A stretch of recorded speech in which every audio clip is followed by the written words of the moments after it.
Hello everyone, welcome to my YouTube channel Gyan safari.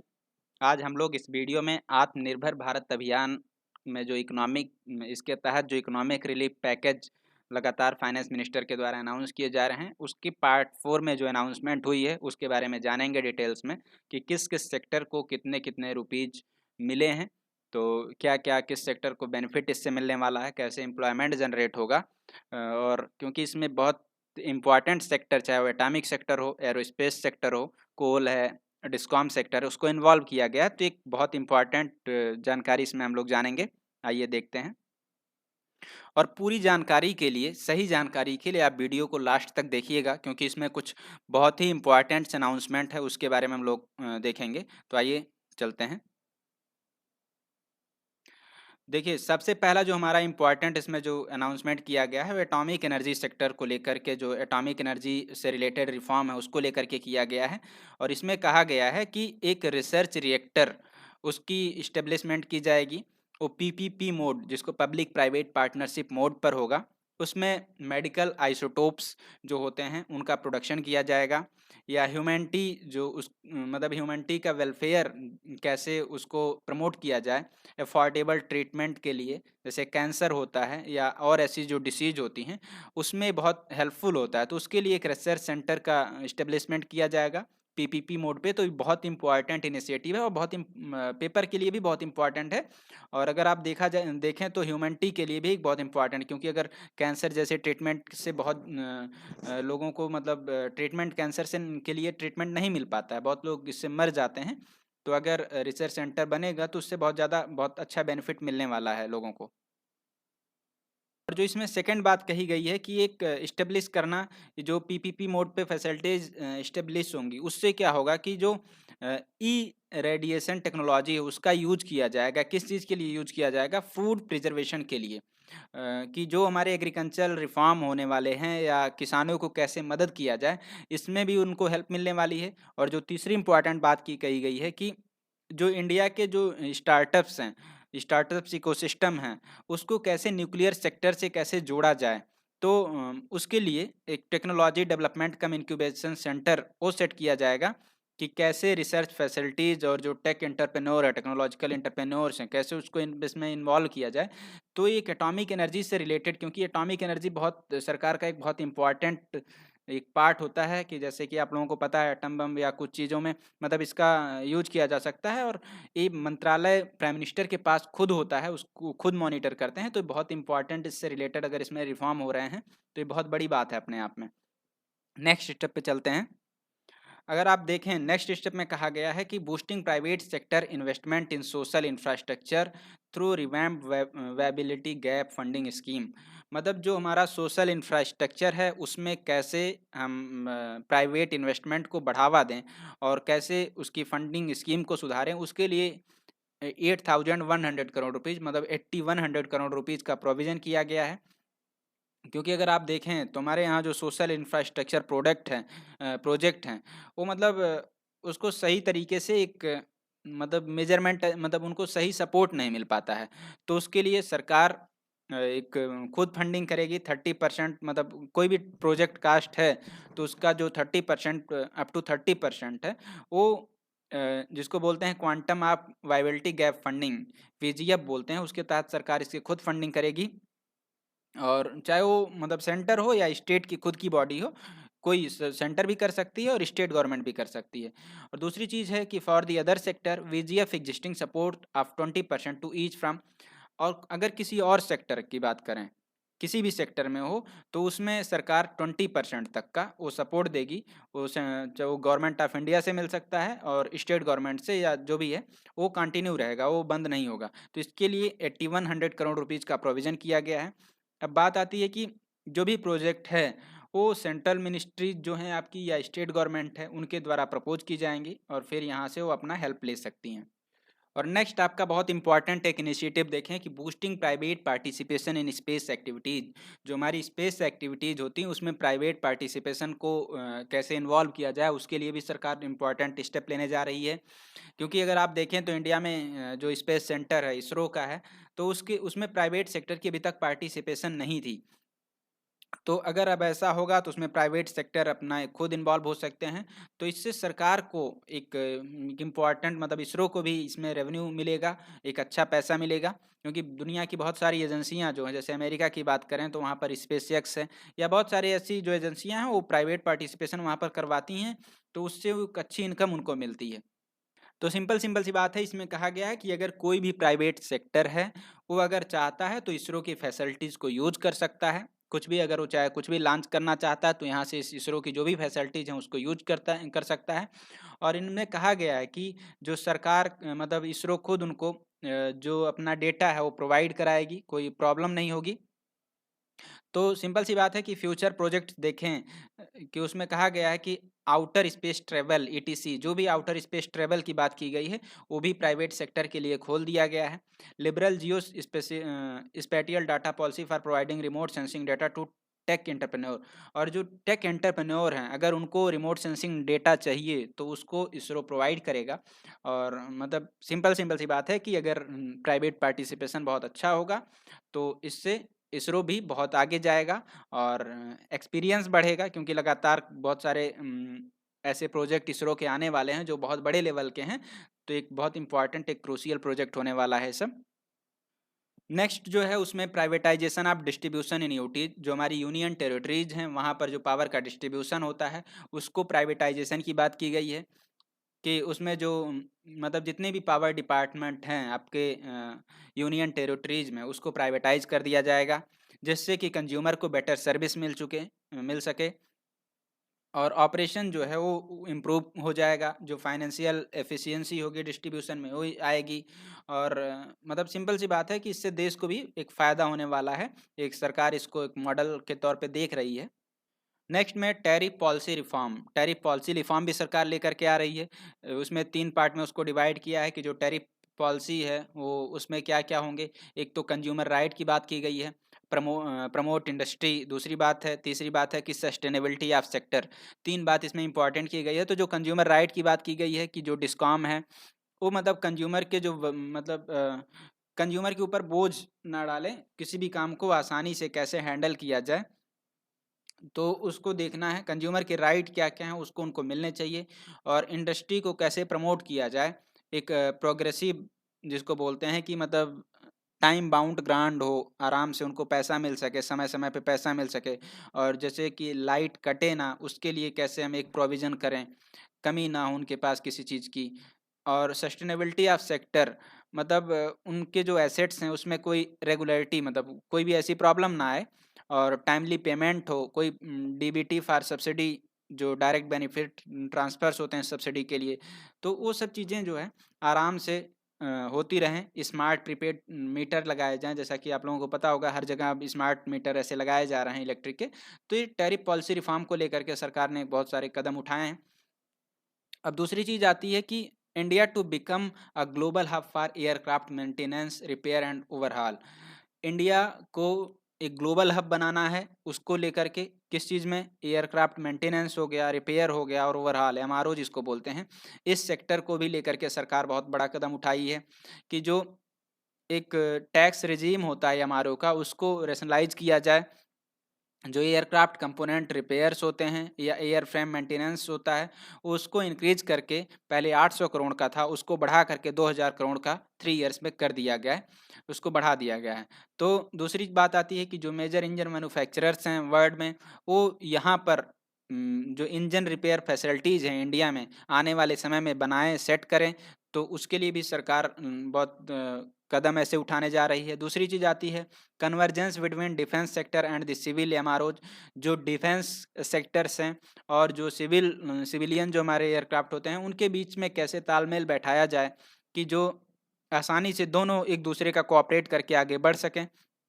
दूसरी चीज़ है कि maintenance cost of airline will come down. और इन सब अगर ये सब चीज़ें होने लगेंगी तो इससे जो एयरलाइन की जो मेंटेनेंस कॉस्ट होती है वो भी कम हो जाएगी, उनका ज़्यादा खर्चा नहीं होगा, क्योंकि उनके जो मेंटेनेंस वगैरह सब यहीं पर हो जाएंगे, बाहर नहीं जाना पड़ेगा। तो क्योंकि जैसे हमारे यहाँ वर्कफोर्स बहुत ज़्यादा है और बहुत इंफ्रास्ट्रक्चर, अगर अगर हमारा इंफ्रास्ट्रक्चर बहुत अच्छा होगा तो एक बेनिफिट मिलने वाला है एयरलाइंस को, ये बहुत इंपॉर्टेंट स्टेप है। अब बात आती है कि नेक्स्ट अगर हम बात करें कि most world class airport through PPP, public private partnership mode पे बहुत सारे ऐसे वर्ल्ड क्लास एयरपोर्ट सरकार बनाने के लिए तैयार है। उसके लिए एयरपोर्ट अथॉरिटी ऑफ इंडिया ने 3 एयरपोर्ट को अवार्ड किया है, कि जिसमें से ऑपरेशन एंड मेंटेनेंस की बात करें वो पीपीपी मोड पे हो रहे हैं। 6 की बिडिंग हो चुकी है, मतलब जो 6 की बिडिंग हुई थी उसमें 3 के लिए काम चल रहा है। जो एनुअल रेवेन्यू है 6 एयरपोर्ट के फर्स्ट राउंड अगर देखा जाए तो उसमें 1000 करोड़, मतलब airport authority of India also get A down payment of 2300 crore rupees का। अब बात आती है कि जो 6 ऐसे बहुत मोर एयरपोर्ट हैं वो आइडेंटिफाई किए गए हैं सेकेंड राउंड के लिए, और उसकी जो नीलामी है, मतलब बिडिंग जो होने वाली है वो जल्द ही शुरू हो जाएगी। नेक्स्ट बात कही गई है कि additional investment by private player in 12 airport first second out, और कहा गया है कि जो पहले दूसरे दोनों राउंड में जो 12 एयरपोर्ट तैयार किए जा रहे हैं उसमें लगभग 13,000 करोड़ रुपीज का इन्वेस्टमेंट किया जा रहा है, और another 6 airport will be put out for the third round of bidding, और जो तीसरे राउंड में जल्द ही 6 एयरपोर्ट का सिलेक्शन और किया जाएगा, तो हमारा मतलब एक जो नंबर से बढ़ करके 18 हो जाएंगी। तो एक इम्पॉर्टेंट स्टेप है, लगातार वर्ल्ड क्वालिटी का जो हमारा एयरपोर्ट है उसको डेवलप करने पे सरकार फोकस कर रही है। और जो कुछ पॉलिसी रिफॉर्म किए गए हैं नेक्स्ट स्टेप में है, वो डिफेंस प्रोडक्शन को लेकर के पॉलिसी रिफॉर्म किए गए हैं।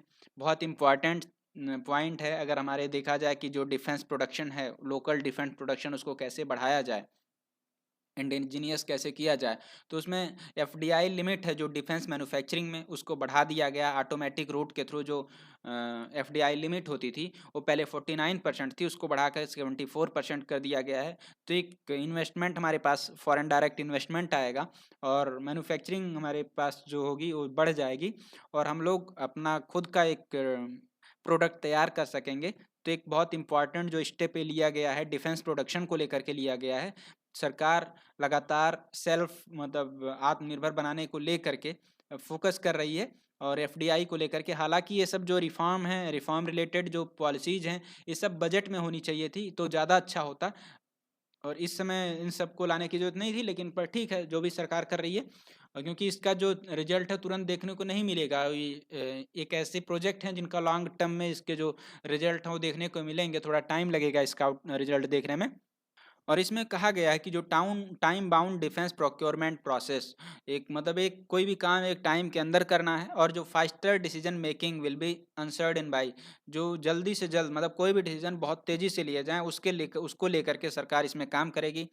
और सरकार setting of a project management unit, मतलब पीएमयू सेट करेगी कि जो कॉन्ट्रैक्ट मैनेजमेंट है उनको कैसे सपोर्ट प्रोवाइड किया जाए, तो उसको लेकर के एक यूनिट तैयार करेगी। दूसरी बात जो कही है उसने कि realistic setting of general staff, qualitative requirement of weapon platform, मतलब जो वेपन्स की ज़रूरत होती है कैसे उस सेक्टर में मतलब लोगों को इन्वॉल्व किया जाए। जो क्योंकि एफडीआई जब आएगी तो हम आसानी से, क्योंकि उससे पैसे आएंगे तो हम उस प्रोजेक्ट को बड़े लेवल पर शुरू कर सकते हैं, या हमारे जो ओवरहालिंग ट्रायल हैं या टेस्टिंग प्रोसीजर हैं उनको हम कैसे कंटिन्यू कर सकते हैं। तो एक एफडीआई आने से एक बहुत इंपॉर्टेंट यहाँ पर बेनिफिट देखने को मिलेगा डिफेंस सेक्टर में, उसके रिजल्ट बहुत अच्छे होंगे। और इसमें देखिए सीधा सीधा कहा गया कि enhancing self reliance in the defence production, defence production में आत्मनिर्भर बनाना, उस पर सरकार लगातार फोकस कर रही है। मेक इन इंडिया का जो प्रोडक्ट चल रहा है, प्रोजेक्ट चल रहा है, उसमें डिफेंस प्रोडक्शन को कैसे मतलब बढ़ाया जाए, तो उसके लिए बहुत सारे जो हमारे इंडिजीनियस वेपन तैयार किए जाएं, या जो हमारे पार्ट्स स्पेयर पार्ट्स होते हैं उसको बनाए जाएं। तो इससे हमारा जो डिफेंस इंपोर्ट बिल है, अगर हम कोई प्रोडक्ट खुद ही तैयार करेंगे तो हमको बाहर से उसको इंपोर्ट नहीं करना पड़ेगा, तो हमारा जो डिफेंस इंपोर्ट बिल है वो रिड्यूस हो जाएगा। क्योंकि इंडिया बहुत ज़्यादा इंपोर्ट करती है, डिफेंस पे बहुत ज़्यादा पैसा इंपोर्ट पे खर्च करती है। तो अगर हम सेल्फ रिलायंस हो जाएंगे तो उससे हमारा पैसा बचेगा। और दूसरी चीज़ है कि improve autonomy, accountability and efficiency and ordinance अपनाए सब्जी कोऑपरेटिव। जो ऑर्डिनेंस एक इंपॉर्टेंट स्टेप है, इसको ध्यान में रखिएगा, पेपर के लिए बहुत इंपॉर्टेंट है आपके, कि जो ऑर्डिनेंस फैक्ट्री बोर्ड है उसमें कॉर्पोरेटाइजेशन करने जा रही है सरकार, कॉर्पोरेट को इन्वॉल्व करने जा रही है। तो जो ऑर्डिनेंस सप्लाईज, क्योंकि यहाँ पर यहीं से पूरे चाहे वो गाड़ियाँ हो गई, ये सब व्हीकल्स वगैरह जो भी होते हैं, वेपन्स होते हैं, वो ऑर्डिनेंस फैक्ट्री से तैयार होते हैं यहाँ से। तो एक इम्पॉर्टेंट स्टेप है, क्योंकि यहाँ पर ऑटोनॉमी की बात होती है, अकाउंटेबिलिटी की बात होती है। अगर कॉरपोरेट की इन्वॉल्वमेंट होती है तो वहाँ पर अकाउंटेबिलिटी उसकी बढ़ जाएगी और एफिशिएंसी भी बढ़ जाएगी। इसलिए सरकार इसमें जो है ये रिफॉर्म करने जा रही है। अब नेक्स्ट बात पे आते हैं कि मिनरल सेक्टर को लेकर के भी पॉलिसी रिफॉर्म सरकार लेकर के आ रही है। जैसे देखें कि remove distinction between captive and non captive mines.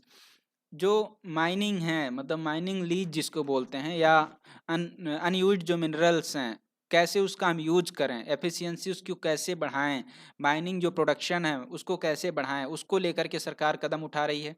दूसरी चीज़ है कि जो मिनिस्ट्री ऑफ माइंस है वो लगातार mineral index, different different mineral का उसका मिनरल इंडेक्स तैयार कर रही है। तो एक इम्पॉर्टेंट चीज़ यहाँ पर देखने को मिलेगी। जो स्टाम्प ड्यूटी की बात होती है, स्टैम्प ड्यूटी जो पेबल की बात होती है, उसको जैसे होता है ना कि कोई भी माइंस को हम लीज पे देते हैं कितने साल के लिए, या अब ये इसको लगातार सरकार आसान बनाने की, मतलब इस जो प्रक्रिया होती है उसको, प्रोसेस जो होता है उसको आसान बनाने का प्रयास कर रही है। तो माइनिंग सेक्टर से रिलेटेड भी लगातार सरकार रिफॉर्म करने की कोशिश कर रही है। नेक्स्ट बात आती है कि प्राइवेट इन्वेस्टमेंट, जो इसी को ध्यान में रखते हुए माइनिंग सेक्टर में जो प्राइवेट इन्वेस्टमेंट बढ़ाने पर सरकार का फोकस है। स्ट्रक्चरल रिफॉर्म, ग्रोथ को बूस्ट करने के लिए स्ट्रक्चरल रिफॉर्म की ज़रूरत है।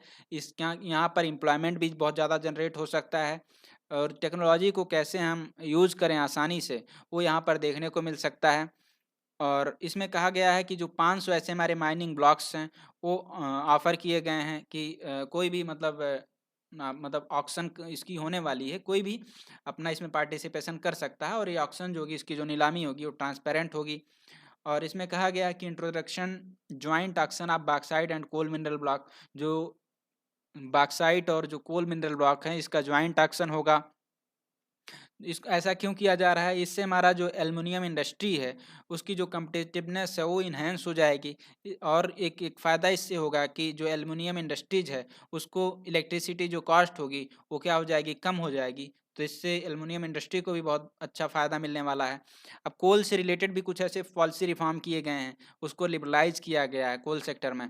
कोल बेड मीथेन, सीबीएम जिसको बोलते हैं, एक्सट्रैक्शन, जो मतलब कोल बेड मीथेन निकाला जाता है, वो ऑक्शन उसका कहाँ से होगा? कोल इंडिया लिमिटेड से किया जाएगा, कोल माइंस। दूसरी चीज़ आती है कि ईज ऑफ डूइंग बिजनेस, वो सरकार लगातार ऐसे मेजर्स ले रही है, जैसे माइनिंग प्लान सिंप्लीफिकेशन की बात हो, वो लगातार ऐसे कदम उठा रही है, उसको सॉर्ट किया जा रहा है। और उसकी ऑनलाइन लोडिंग जो हो वो फैसिलिटी प्रोवाइड करने के लिए सरकार कदम उठा रही है। Automatic 40% increase in annual production, कैसे इसका जो एनुअल प्रोडक्शन उसको 40% बढ़ाया जाए, उस पर भी फोकस है। दूसरी नेक्स्ट पॉइंट है जो concessions in commercial term given to CIL, coal India limited को कुछ ऐसे कंज्यूमर्स को मतलब जो कंसेशन दी जाए तो उसके लिए 5,000 करोड़ रुपीज़ का जो रिलीफ है वो ऑफर किया गया है। तो हमारा जो कोल सेक्टर को लेकर के जो पॉलिसी रिफॉर्म है वो भी सरकार लेकर के आई है।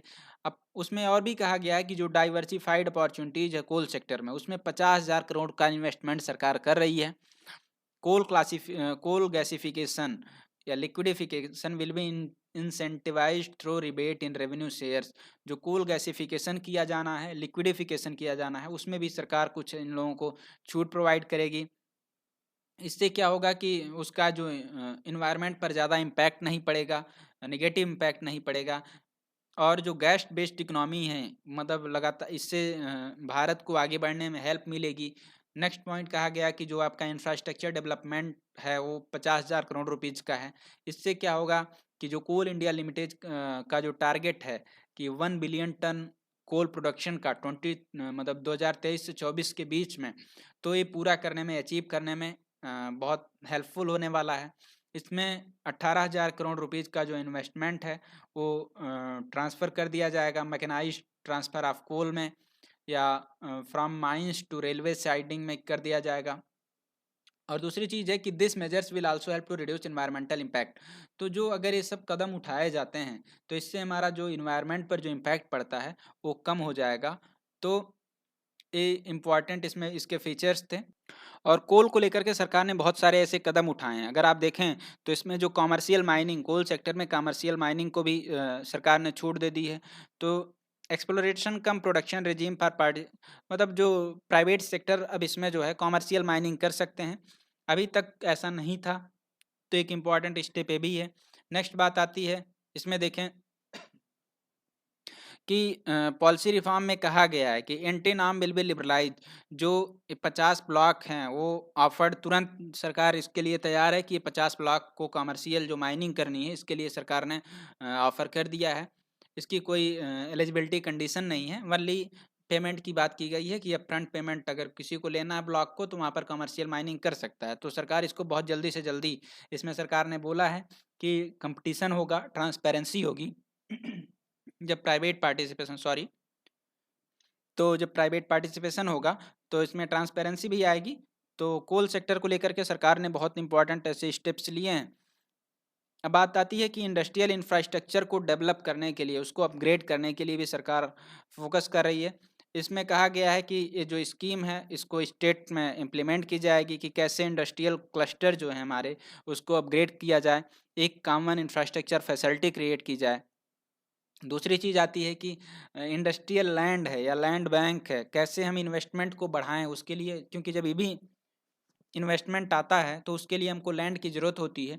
तो उसके लिए हमको एक इंडस्ट्रियल इंफॉर्मेशन सिस्टम बनाया जाए, वो जीआईएस मैपिंग के तहत हो, जिससे कि हम एक पता लगा सकें कि कहाँ पर हम इंडस्ट्री सेटअप कर सकते हैं और कैसे हम उसको इंफ्रास्ट्रक्चर डेवलप कर सकते हैं। जैसा कि आप लोगों को पता होगा कि अभी तक 3,376 इंडस्ट्रियल पार्क हैं, ऐसे स्पेशल इकोनॉमिक जोन हैं, वो लगभग 5 लाख हेक्टेयर में फैले हुए हैं। वो मतलब इंडस्ट्रियल इंफॉर्मेशन सिस्टम के तहत हमको ये जानकारी पता हुई है, इसमें सरकार ने मेंशन किया है।